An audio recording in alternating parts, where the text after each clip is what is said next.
দেখুন বাংলাদেশ ঢাকা স্বামীবাগ লোকনাথ ব্রহ্মচারীর আশ্রম। কত সুন্দর লেখাটা দেখুন। রণে বনে জলে জঙ্গলে যখনই বিপদে পড়িবে আমাকে স্মরণ করিও, আমি রক্ষা করিব।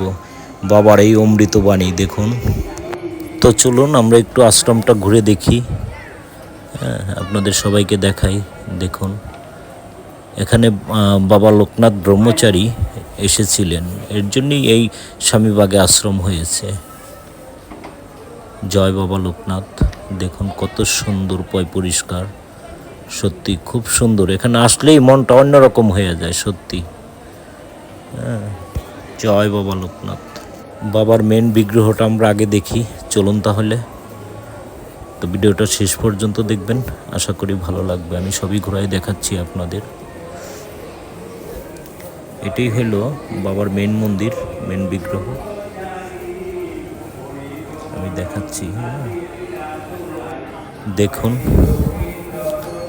এটি হচ্ছে বাবার মেন বিগ্রহ। জয় বাবা লোকনাথ, তুমি সকলের মঙ্গল করো বাবা। জয় বাবা লোকনাথ।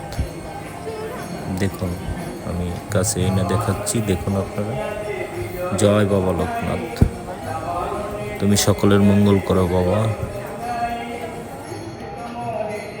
তাহলে আমরা একটু ওই দিকটা দেখি, বাবার আশ্রম পুরোটাই ঘুরবো। ভিডিওটা শেষ পর্যন্ত দেখুন, ঘুরে ঘুরে দেখাচ্ছি আপনাদের, দেখতে থাকুন।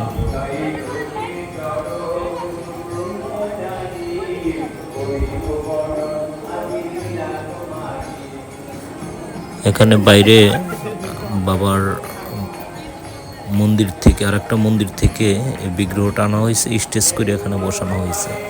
জয় বাবা লোকনাথ।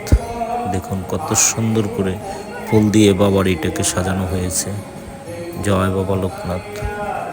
আমি চেষ্টা করি সব সময়, আমি যে জায়গা যাই, আমি আমার পেজের যারা আছে সবাইকে দেখানোর চেষ্টা করি। অনেক সময় হয়তো ভালো কিছু দিতে পারি, আবার অনেক সময় দিতেও পারি না। ফেসবুকের কিছু গাইডলাইন আছে, আসলে গাইডলাইন অনুপাতে ভিডিওগুলো করতে হয়। অনেক কিছুই আমি ক্যামেরায় আনতে পারি না।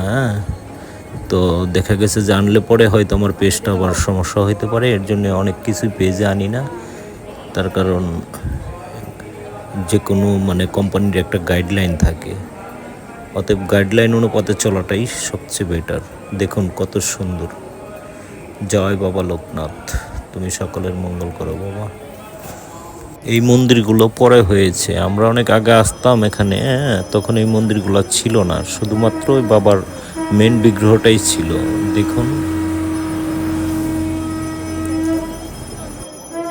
আমি এক সাইড থেকে সব দেখানোর চেষ্টা করতেছি। দেখুন জয় বাবা লোকনাথ, তুমি সকলের মঙ্গল করো বাবা। জয় বাবা।